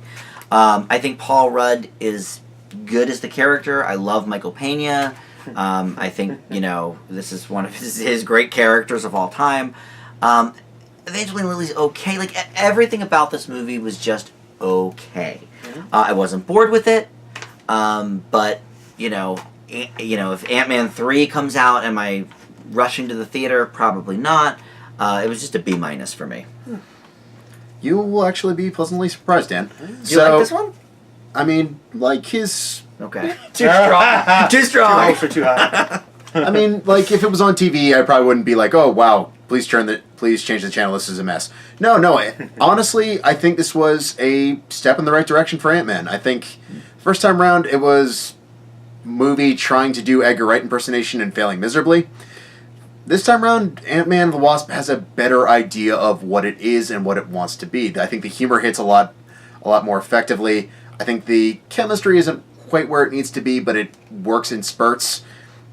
And they aren't trying to turn Paul Rudd into this ridiculously hunky action hero, which the first movie insisted on. I think it doesn't always work. I feel like part of the problem is its placement in the MCU as it stands right now is a little awkward. It's weird timing that it came Yeah, out when like- it did. That was odd, yeah. I think Yeah. if this was like a mid-tier Phase 3 movie, it would have worked a whole lot better. And just left the setup from the mid-credit scene for Infinity War itself. But as a whole, I think it's an okay movie. I think it works for what it is. Is it amazing? Absolutely not. But it's fun, and that's really what Ant-Man wants to be at the end of the day. So I give it a B. Ooh, that's significantly higher. Ooh. Joe? Yeah, I'm pretty much there. I don't think it was quite as good as the first one, but I think you guys described it as pretty solid Marvel fun. That's like kind of the formula I'd expect. I thought it was fine. I thought it was enjoyable. It's okay. I liked it a little better than that. I like Paul Rudd. I think he's pretty good. I like how they play with the shrinking powers. I thought that was fun. But I thought there were a couple big issues with it, like the plot elements with Wasp's mom.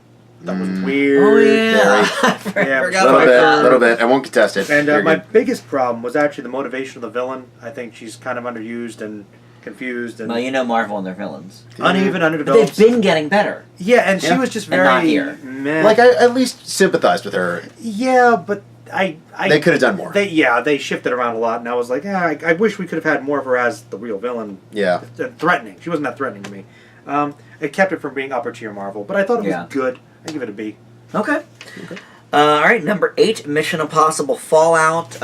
We're all fans of this series. This Yeah. to me is better than the Bond series. It's better than the Bourne series. I love Tom Cruise in this role. Ethan Hunt is a classic at this point. I think they're all sort of standard at this point. By their standards. You know, Yeah. I think it kind of peaked with the fourth one. Ghost Protocol. Was that Yeah. Ghost? Yeah. Yeah, Ghost really Protocol. And then, you know, the last one was very good, Mhm. but more of the same. This one is very good, but more of the same. But it's always entertaining. Mhm. And Cruise is great in the role. His team is great. The camaraderie is great. There's, at this point, nothing, like, amazing about these movies. Even though they're amazing. But even though they're pretty good, but there's nothing that Yes. bad about them either. But like it's fun. Yeah. You go in Mhm. and you expect a B grade movie. They've got their and that's what formula. I've got. They've got it's, it down. Yeah, it's just like the last one. It's a B. It's the same movie though. Different stunts, different gadgets, same movie. Same movie. Yeah. Justin. Honestly, that's a really, really apt way to put it. It sums up probably my biggest Like, problem you with can't it. deny is- it, Yeah, no. but- Like, Ghost Protocol was, after a bunch of super serious Mission Impossible movies, let's actually have some fun, Mm-hmm. and maybe there'll be a more serious storyline that sort of peppers throughout. Rogue Nation, I think, is the epitome of what the franchise should have been, which is, we can still have that same level of fun, but we're also telling a good storyline. Yeah, I think that's your favorite. Is Rogue Nation. Yes, right? five is my favorite Yeah. installment. Rogue Nation. Six with Fallout more or less is a slightly less polished version of Rogue Nation. The same villain comes back. The stunts are breathtaking, though I don't think they're ever going to top the opening scene of Rogue Nation. No. The Halo jump is cool, don't get me wrong, but it's not even remotely close. But the level of dedication to the stunt work and the action sequences are, I'm just going to say right now, par none.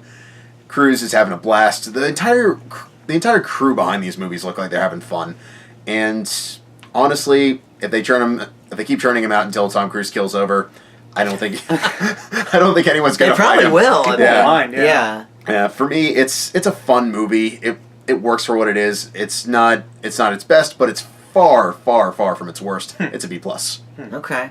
Actually, before we get to you on this, Okay. So I think the proof here is in the pudding with these all being kind of like they're good movies, they're entertaining movies, but they're sort of throwaways at this point. Oh, yeah. Is that Marvel, I do a monthly movie trivia at the movie theater I work at. Justin goes frequently, and maybe you were there this month, but I asked to, other than Disney movies, the top 10 grossing movies of the year. Not one person said Mission Impossible. Yeah. Because I think nobody thinks about it. Like, they're Yeah. fun, people go see them, but then as soon as it's over, They're forgotten. like other than the jump, I don't know if I could tell you any of the particular stunts in this movie. Yeah. I enjoyed watching them. Yeah, it's like there was a fight scene, there was a Halo jump. Yeah. That's it. Yeah. What do you got? Well, I kind of agree and slightly disagree with you guys, if I may. I agree these movies are really, really good at what they do, and they're all kind of the same, but they're still really good at what they do, so I can't really fault them too much for that. And I'll be honest, I wish that I didn't like these movies as much as I did, because it doesn't seem like something I care about, like No. Tom Cruise, spy thriller, like, not really, but like, I think they're really good, and I really liked Henry Cavill as the villain in this. Yeah, he Actually, wasn't bad. He was pretty good. I liked the action a lot, and I agree. I think that, the chemistry's there. It is kind of what we expect at this point, and I like the fact it was actually more of a direct sequel to the last one. I thought that was that was pretty good. pretty cool. And I was like, oh, okay, they've never really done that before. That was something new, and I don't know. Maybe it's because I wasn't expecting much, but I thought it was like some of the best action I've seen all year. Like in the theater, I just loved everything. I loved the stunts. I loved the fights. I thought there was some great comedy when they're falling down from the parachute and the whole trying to save him and then not knowing about it. I won't spoil it for people that haven't seen it. And the jokes at the end, like they know what they are. Yeah. I'm like, that's great. Yeah. And that's awesome. So, I mean, I thought it was very, very good. I was really, really enjoying it. I gave it an A-. Ooh, Okay. okay. Not bad. All right. I think we could actually do a whole cast of how the Mission Impossible franchise keeps chugging along at a good pace, where the Fast and the Furious franchise does not. Yeah. Because I'm kind of tired of them. they're all, but they also kind of do the same thing in every movie, but it's just not enjoyable. No. You no. know? Yeah. All right. So number 7, Dr. Seuss's The Grinch. Here's what I don't think that needs too much discussion. This movie's unnecessary. The Jim Carrey movie is great. This movie is fine if the Carrey movie didn't exist. Cumberbatch does fine. Everybody does fine. The animation's all right. But it's the same exact story we've seen it and pretty recently, so I just leave it with a C. It's just it's there. Yeah. No, I mean, honestly, when I was pulling up the list of like, okay, what do I got to hit before we do this? I looked at this one just rolling. And how is this performing so well too? Like it's so much. I don't know. It's so much better than Wreck-It Ralph. Like I don't know. Is it like in the Benedict top Cumberbatch? 10? Yeah. No, it's 7. It's crazy. That's Yeah. good stuff. That's Yeah. good stuff. No, I sat down to watch it, and I just found myself rolling my eyes more often than not, and I think it's partially because Cumberbatch once again does a weird American accent. His American accent is weird. It's bizarre. Like, do you understand how people from the States talk? But alongside that, I think it's also Illumination just doesn't seem to really bring a whole lot to the table. I'm sorry, Despicable Me fans. I'm sick of Despicable Me. No, 3 was bad. But yeah, well, 3 was okay. The Minions movie was bad. That was rough. That too. That was But rough. it's just very style over substance. It's very paint by numbers. There's things that are just shoehorned in from other things because nostalgia, which is really the only reason I can see for this existing. It's competent animation, but that's about all I can really say for it. I think if you've never seen The Grinch, you'll leave satisfied. If you have, you're just gonna want to go right back to the original TV special. It's a D+ for me. Okay. You like the Carrie version? I do actually. Because I do too. I think that's great. I think it's underrated. All right, number 6, Deadpool 2. This is another one I did a standalone review of, so I don't need to go into too much detail. I enjoyed it greatly. I wanted to see Once Upon a Deadpool. Since it was rated PG-13, I had convinced my sister-in-law that I could take my nephew to it, but it was only in theaters for like 2 weeks, so we didn't get to. I was interested to see how they cut it up and made it PG-13 friendly, and with the Fred Savage motif and everything. But the movie itself, I thought was good. Wasn't nearly as good as the first one, but I liked a lot of things about it. I thought Cable was great. Brolin having a great summer with the superhero movies. Oh yeah. So I thought it was fun. I give it a B+. Justin? Honestly, right there with you. I think it's a very, very worthy follow-up. Is it as polished as the original? No, but that's a hard standard to hit twice. But Reynolds is definitely coming into his own. The meta humor is hitting a lot harder. I think it has quite possibly one of, if not the funniest moment in 2018. But we can't talk about that without spoilers. But really good stuff. I think the action is working a lot more effectively. I think the franchise potential for this is fantastic. Don't know if we'll get Deadpool 3, but I would absolutely be down for X-Force and wherever they go from there. It's a B+ for me too. I'm in the same boat with you guys. Honestly, a B+ for me. I think the only direction they could take Deadpool was to give us more of the same, but try to be different by being a little more serious, which they did. Yeah. And I think they pulled it off. I liked it more than we expected. Not quite as good as the first, but I'm definitely looking forward to seeing more. Yeah. And the kid from the Wildebeest. Kid and and Juggernaut is much better in this one than X-Men 3. God, well, if anybody's wondering. Come on. All right. In case you're wondering. So now we're in the top 5. These are really big money makers. This is over $300 million now. Aquaman. I thought this was the best of the recent DC movies. What is that? It means that it's better than Suicide Squad and Batman v Superman. Fine. Oh wait, Wonder Woman. I forgot about Wonder Woman. Did you It's forget? obviously not better than Wonder Woman. And Man of Steel. What, Justice League? No, what's the one that Superman did? Man of Steel. Man of Steel. Man of Steel. Yeah. Yeah, that was okay. Costner was the best part of that. Hand. But I didn't even know who Jason Momoa was What? when he hosted SNL like a month ago. And then I was like, oh, this is the dude that plays Aquaman. Okay, fine. I just watched this movie, I think, 2 days ago. I think he is very charismatic. Surf's up, dude. I mean, he was in Justice League and stuff, but Yeah. I Justice League was such a throwaway. It was an okay movie, but It was no, okay. I really liked Aquaman. I didn't love it. It's certainly not on par with some of the hot Marvel stuff out there, but I think Momoa carries this movie. I'll say. What's her face stinks though. The Amber Amber Heard. My Oh, God, easily. is she a bad actress? That was terrible. We already knew that. Yeah. But like, Oh. just seeing her in an yeah. upgraded role That was rough. in Not a so much. blockbuster is Yeah. just not what you want to see. No. But I thought the action was all right. The origin was all right. I don't know anything about Aquaman other than what we've seen so far in these movies. But I think Momoa is very charismatic. I liked him a lot in the role. I thought he did a good job with what they gave him. I'm so back and forth on the DC universe. You shouldn't. You should know. But listen, I liked Suicide Squad more than most people. You did. I did. Batman v Superman, I like the extended cut. Yeah. Even though there was an extra 45 minutes of it. Yeah. Somehow I liked it better. But no, I thought Aquaman was pretty good. I actually leave it with a B. Wow. Okay. Justin? I cannot say the same. I think, It's a super polarizing movie. So I'm not no. I'm ashamed that I probably know why this made money and it involves a certain someone's abs, but I thought this was just No shame. a really, really meh kind of movie. It's kind of the epitome of the DCEU as a whole. I think it's a lot of things that I think in the right hands could have been good, but it is excruciatingly overlong. Some things are so dangerously close to Black Panther, I'm surprised there isn't a lawsuit. And Momoa's charisma can only carry so much when it feels so all over the place. Like, sometimes it's trying to be more serious, sometimes it's trying to be campy, sometimes it's trying to do a weird Indiana Jones kind of thing, and it just doesn't mesh at all. If anything, it just gets more clunkier and clunkier as it goes along, leading to really strange plot twists and a beyond forced love interest. But I'll say. yeah. Just shoved out the door, love interest, man. Yeah. Like, okay, this is what you were going. Okay, good talk.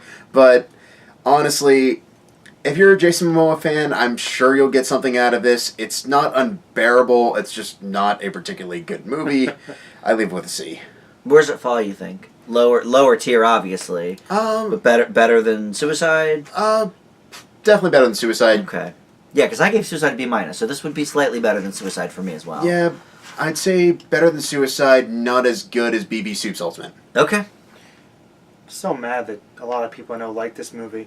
This movie sucked. I know a It's lot of people that not like this good. movie. I know I'm not alone. I know. I mean, I know. Like, But I also know a lot of people that hated No, it. Yeah. I'm glad. There's a part of me that's glad because I admit I'm not a hardcore Aquaman fan.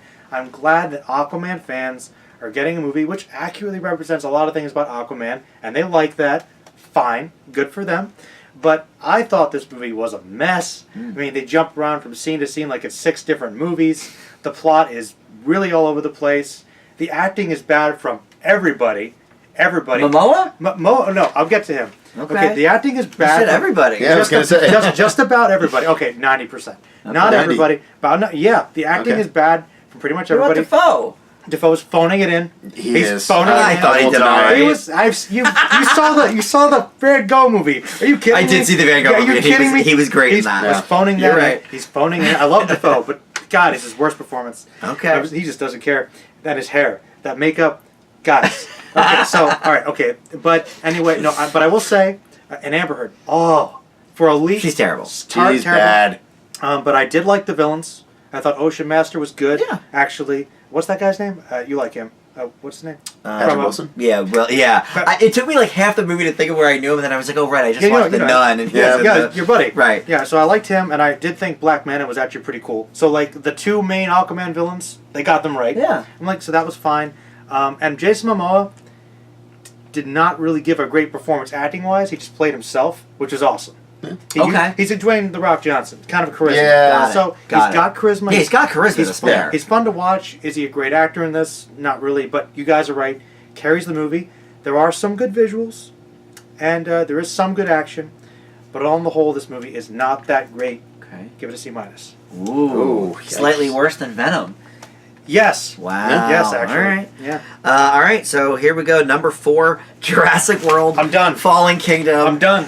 If you watched our Equalizer 2 review, you know that we all hated this movie. So I don't think there's too much to be said for it. It's not good. It's pointless. The characters make no sense. It just ended already. End the franchise. Just We're stop. done. I liked the first Jurassic World, even though it was the first movie again. But Pratt, there again, charisma. The reboot works. Yeah, the reboot works. Fallen Kingdom does not. D+. So here's where I'll play a little bit of devil's advocate. Before I go any further, let me be abundantly clear. Jurassic World Fallen Kingdom is not a good movie. It's a great one. just to ask us that.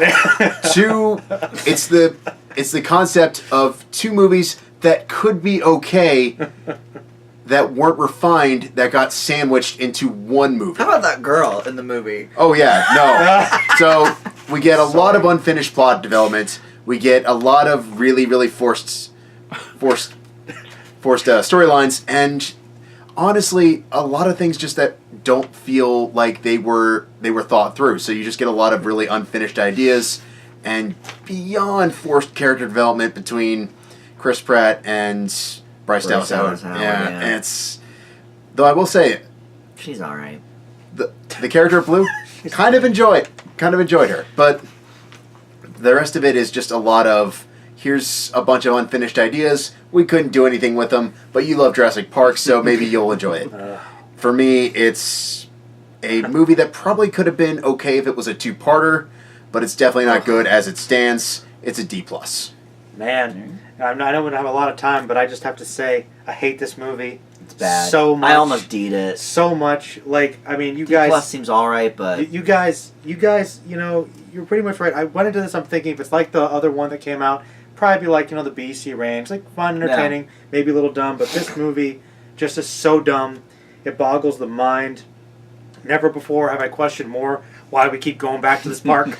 Okay? Like, the whole idea about whether or not we love the dinosaurs or we fear them has never been more confused. Mm-hmm. The ending of with the actions of one of the characters basically dooms us all. Yep. And we're like, So and stupid.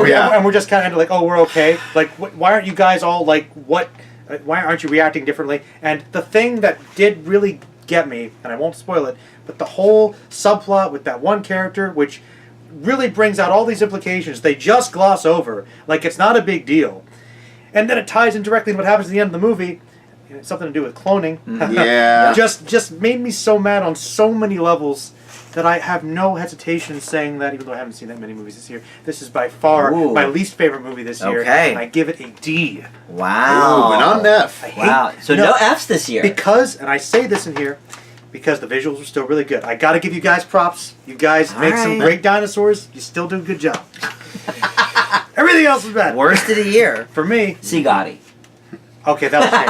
Okay. Gotti. Mafia, though, it's going to be an automatic That's true. C. Mafia is automatic C- at worst for Joe. All right, so then the top three is all these Disney superhero movies, starting with number 3, The Incredibles 2. I liked this movie a lot. Obviously, we waited for it for a long, long time, and we got more of certain aspects that we love in the first one. We got more Frozone, we got more Jack Jack, and then there's some cool villains here. The story's good. It's a lot like the first one, though. It's very standard superhero fare, which is not necessarily bad because it's in a different venue than we usually see it. And I do like this family. I like the characters.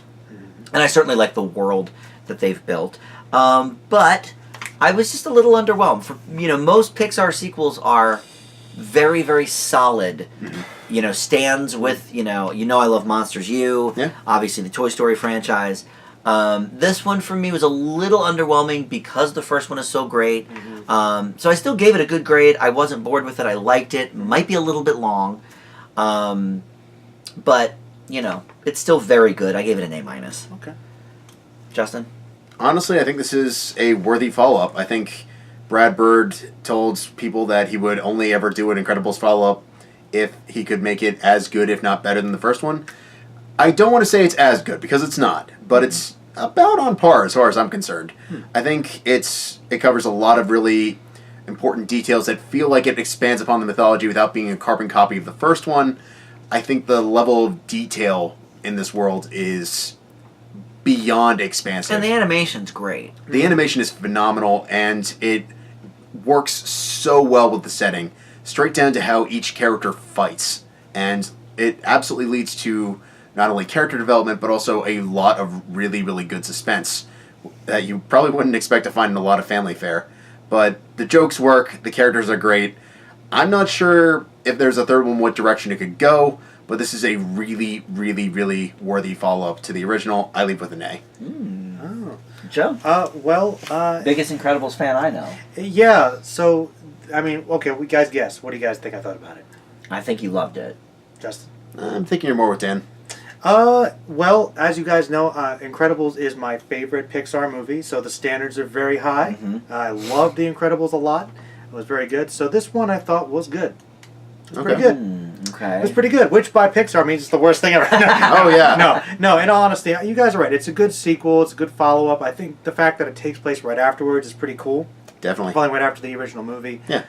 Animation is great. I think the characters are great. Love seeing them again. I like the fact that Elastigirl kind of gets more focus on her this time, which I thought was fair considering the last one was kind of Mr. Incredible's movie. Though I kind of feel like we didn't get to see all the characters do quite as much as I still would have liked to see. And I kind of agreed, and I think that maybe it's because my expectations were so high. I was like just a little underwhelmed, just a little bit. And I'm like, it was good. It was really good. It was really enjoyable. It was really good, but it wasn't not great. It wasn't fantastic for me. So I also thought the villain was interesting, but I kind of saw it coming. Yeah. Okay. And I don't know if that's a problem, but I was like, yeah, I saw that one coming. But it was good. I gave it a B+. Ooh, wow. Okay. That's about an F for Joe for Incredibles. No. Yeah, Well, By Incredibles standards. by Pixar standards, that's an F, yeah. All right, so number 2, the big old Avengers Infinity War. What movie? This was, Joe, they took all the Avengers. What? And then paired them with all the Guardians and all really? the Doctor Stranges out there. And There's only one. everybody, well, I know. Well, his helper, though, too. His, yeah. his buddy, Wong, yeah. Sensei or whatever. Yeah. Everybody pretty much except Renner and Ant-Man. Okay. I really enjoyed this movie. Again, I'm kind of with The Incredibles with it. Like, I thought it was very good. There's a lot going on. True. I understand the new one is going to be 3 hours. And maybe it needs to be. I don't know. I think this movie has a couple of inherent flaws that I can't really discuss without spoilers. But let's just say the star of Jurassic World Fallen Kingdom really drops the ball at one point. And I like that they got everybody together. I like, the camaraderie between, Spider-Man and Iron Man, which we saw in Spider-Man's movie as well, and, Doctor Strange. And, I like that they were all together. I thought I was going to be a bit more confused than I was because there's so much going on. But they do a pretty good job of sort of letting you know, like, here's where we are, this is what's happening. I think some of the deaths throughout the film were quite shocking and interesting, and I really enjoyed this opening scene with Loki and Thor. And I saw this movie when I was very tired, and I was like, this movie is going to put me to sleep. It's 2.5 hours, and I actually thought it was paced incredibly. I did not feel bored once. I didn't feel tired once. I when it was over, I was like, oh, that felt like an hour and a half, not 2 hours and 20 minutes or whatever it is. Yeah. So I enjoyed it. I give it an A-. Justin? All right, so here we go. Been wondering for a while how I'm going to feel about Infinity War. I've seen it twice now. Okay. And I feel like both sort of left me at the same general thought in my head. So, why do I have that impression? First of all, I know one way, because it's a famous Justin hates it. Oh. When they don't really finish the movie. Oh yeah. when you need to come back for the other part. That's the whole Marvel formula. Well, here's at this point, here's the thing. True. Ordinarily, I would agree with you, but Okay. when they were doing the whole promo thing for this, it was originally going to be Infinity War Part 1 and Part 2. So I'm not sure why they felt the need to say, "Oh, this is going to be its own movie," and then lie straight to our faces. Yeah, but that's it's still part 1. That's that's a MCU criticism podcast for another day. Sure. But, no, my biggest flaw with it is, first and foremost, there's way too much going on. There's a lot going on. And the second is the Russos, who directed it and directed arguably some of the best MCU installments yet. How do I phrase this? They were given a Herculean task of, let's try and bring everyone together, which I applaud their efforts. But if you're going to do that, you need to be aware of where everyone is, how they act, what are they going through. The Russos do not have any concept of what was going on in Phase 3. And it's kind of obnoxious. They clearly did not watch Guardians of the Galaxy Volume 2. They missed a lot of very crucial details that make us wonder, why are we doing the same thing over again? We've covered this. And I get it. Sometimes you're working on these things while other movies being shot, things are going into production, but you should at least have some sort of communication. Yeah, when you have 4 movies going on at once, it's I have a total hard to... If you're putting together one gigantic collaboration movie, can you at least send the script so you have some idea of what's going down? Instead of, okay, here's how I think Rocket would be acting in this scene. It feels really clunky, really awkward, and while I like the fact that it ends on a really, really, really good cliffhanger, the problem is it forces it a little too much, and it's very, very clear that they're not going to make good on the clear and present danger that they currently have. So, don't be wrong, very excited for Endgame, very curious to see how it's all going to wrap up. The problem is the stakes aren't anywhere near where they need to be. I'm hoping that remedies with the follow-up, but for right now it's a B- for me. Ooh, okay. Wow. So, Joe, that's up to you. Up to me. A nice A- and a nice B-. To decide the fate of Avengers. Well, I actually kind of agree with a lot of what Justin said. But yeah, he made some good points. He made some really good points, Yeah. but it doesn't really matter to me. And I want to explain that. Because I guess maybe it's because I've read so many comic books that I think that for what this movie is, it's almost as good as it could possibly be. And that means that it's still inherently flawed because this is the end result of what all of Marvel has basically been doing, which is an expanded shared universe in which all these different characters cross over like they won the comics. If ever there was a better representation of a massive comic book crossover brought to screen, this would be it. So, and what you said, Justin, is absolutely correct. The Russos probably didn't look at the script. And you know what the different writers and all the different comic book lines do when there's a crossover? Do you think they communicate that much? Oh no, I don't doubt it. That's an I'm just saying point. it's a legitimate flaw. No, it's a legitimate flaw, but it's also very true to what happens in comics all the time, which is why most crossovers are kind of inherently a little weak, but they serve a purpose, which is just to get action, get people together, and then sell. And so it's like, well, this is a lot of fun, and comic book crossovers are typically not as great, I guess, in that sense as a lot of the standalone movies are, and standalone stories. But for what this was, I thought it was really fun. I agree with you guys, there was a lot going on, but I wasn't bored with it. Oh, no. Maybe I didn't pick up on a lot of the little character nuances. Maybe if I watched it a second time, I would. But I didn't notice a lot of those inconsistencies personally. But I'm sure they're there. But I just got so caught up in the epic scope of it, I really enjoyed it. And I think what really, really did it for me, one reason why I think I liked it more than I potentially would have, I probably wasn't closer to you, Justin, but they turned a character that I don't care about at all and made him into one of the best comic book villain superhero movie representations ever with Thanos. Like, I think Brolin does a great job with the voice, with the acting. I think is written fairly well, fairly interesting. One of the most complex villains the MCU's ever made, and how they visualized him is just fantastic. I don't care about Thanos. I think Thanos is dumb in the comics. He's fairly one note. Yeah. And they made him far more interesting. So I gotta give them credit for that. And I feel like this is more his movie than all those other characters, which may be a flaw. Actually, I really loved this movie. I only have one problem with it, which I agree with you completely on, Justin, is that the stakes aren't really that high, because also, much like with comics, are all the characters going to die at the big crossover so they'll never sell any comics? Well, the nature of comics is they kind of go on forever, so I don't know if I'm really that worried about them fading away at the end. So, very, very good, but that will... Well, yeah, I'm like, when you wow. see, half of the people that die, like, you're like, well, I already know this movie was announced, and this sequel was announced, and this guy's coming back. So it's like...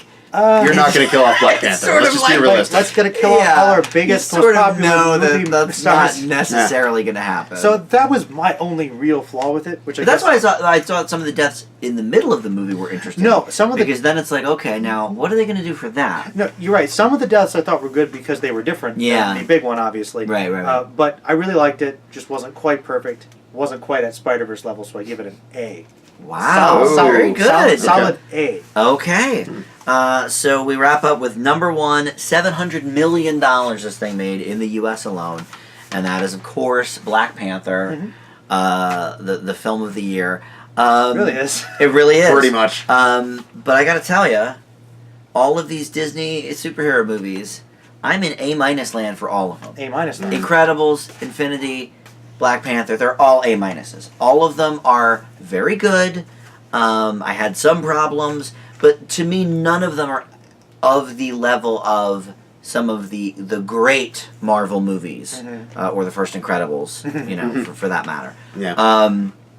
So I give Black Panther an A minus. Spoiler there. I thought it was good, and look, like I said, Michael B. Jordan is the guy is really going to be a force to be reckoned with in a few years. I mean, he is just firing on all cylinders here with this.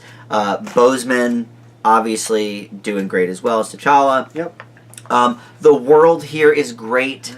And this is another franchise that I don't know jack about. Much like the Guardians when that first came out, or Ant-Man. I know the basic comic book heroes. Don't know Black Panther.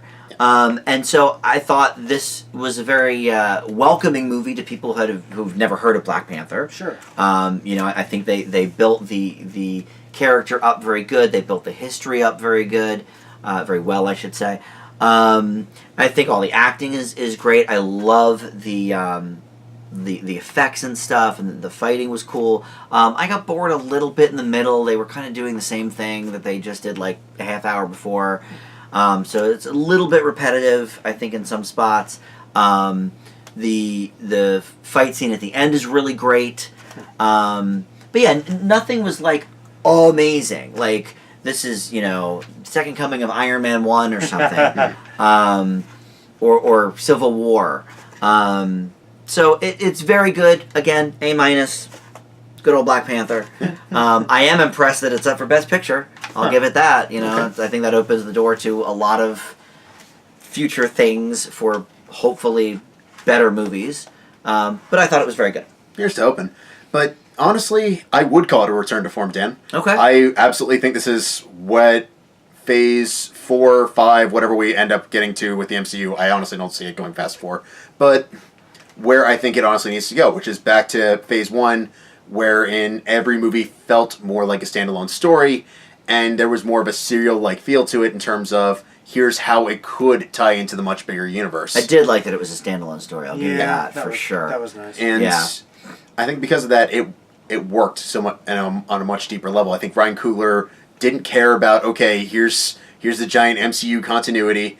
Really, with the exception of one scene, this could be a random movie off to the side. And it works. It completely works. The performances are there. The action is great. I will happily argue with anybody Black Panther is funnier than Thor Ragnarok. Ooh. But honestly... yeah, I wouldn't agree with that. But No, okay. no Goldblum, though. No Goldblum, sorry, but honestly, the jokes are much more natural. It's a lot less forced. It's not trying to be a comedy masquerading as an action movie. And I think, honestly, what the heck happened with Michael B. Jordan not being up for Best Supporting Actor? Like, just rips through on so many different levels. Justin, it's the Academy. I'm very much aware that it's the Academy. It's the Academy. But, I know, but then don't ask. I mean, ordinarily, I would allow that defense, but clearly the Academy is making more efforts towards diversity, towards trying to push for far better material. It's true. I will once again contest the fact that I'm not sure if it's actually adhering to it, diversity so much as here's what's not going to get us in trouble, but honestly, I'll take what I can get at this point. And I think it's a just really well-constructed movie that's got a lot of things to like about it, and I think we're going to be unpacking it for a very, very long time, and I look forward to every second of it. Hail to the King, Black Panther gets an A. Ooh. Guys, I have a big surprise for you. Because, You didn't watch it. Almost as bad. See, at first there's Jurassic World Fallen Kingdom, and then there's Black Panther. Oh. I'm just kidding. Worst of the year? I was going to say, oh my God. No, I really liked it, actually. No, I had no problems with Black Panther. I think that my favorite thing about the movie is just how colorful the world is. It is. Like, it really is. You really transport me away, and you take me to the Wakanda, and you make me think that it could be possible, conceivable. Yeah. That's movie magic right there. That's what the movies are all about. I think you guys pretty much hit it on the head. I mean, Boseman's really good. Michael B. Jordan's fantastic. Great villain. Up there with Thanos. Maybe better because he's more relevant to the real world, perhaps. Whole nother discussion. But really good action, a lot of funny side characters, a lot of great female characters. A lot of people were kind of saying that was a lot in comparison to probably pretty much any of the other movies, actually. So good on them for that. Definitely better than The Wasp. Well, you've got Evangeline Lilly, who's just kind of like, she's okay. She's there. She's okay. Yeah, she's there. She's there. She showed up. I'll give her that. She much like that movie, it was there. But no, this movie was very good. I agree with you guys. I think it's definitely well constructed. I think Justin accurately said that there. That's a good way to sum it up. I really liked how they demonstrated his powers with the effects. Mm-hmm. The only thing that keeps it from being a perfect movie for me is actually some of the effects I thought were kind of not that great by Marvel standards. Like they could have been better. There was some of the CGI. Like Justin, I think we saw it together. Mm-hmm. And remember that scene of the fight with, I think it was a casino, and then some of the jumping around with the stunts. I'm like, some of that didn't look quite as good as it could have been. That's a fair criticism, and definitely one of the things that held it back for me. But I'm nitpicking. No. I'm nitpicking it. Well, where I'm going with that is you take Ryan Coogler's prior works. You take Creed, where the action was very fluid. You could tell where every punch was landing and all those things. And then you get to Black Panther, where the first major action sequence takes place in the middle of the night, where it's really, really hard to see anything. And you can clearly tell that Chadwick Boseman's jumping around, or a stunt double, or whatever your pleasure. Or CGI equivalent. Or CGI, certainly.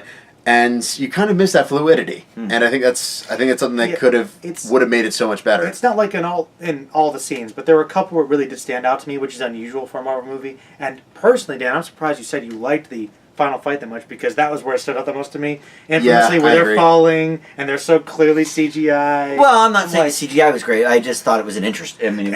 Don't get me fight. But I just thought that was like that particular section. It was really just like a couple frames, but it's like it took me out of the movie.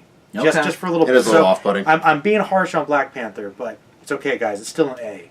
Oh, very good. Definitely very good, but so one of the best. Definitely well polished. Much like the suit, Black Panther suit, just very well polished. Vibranium's cool. Vibranium is cool. And it has so many powers depending on what you need it to be. Yes, you're correct. All right, well, that is the top 50 of the year. And Justin, we didn't get an A+ out of you inside the top 50. Were there any movies this year that were A+s for you that you saw? As a matter of fact, there was. Okay, Black let's Klansman. hear about it. Black Klansman. Oh, Black interesting. Klansman. I didn't see it. Interesting. Yeah, that was definitely an A for me. Very, very well done movie. I haven't seen all of them, but I would say for me, the ones I've seen, Spike Lee's best.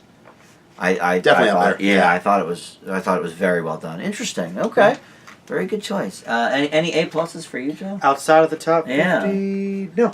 Okay, so Black Panther's up there among the best. Among the best. Yeah. All right. Very good.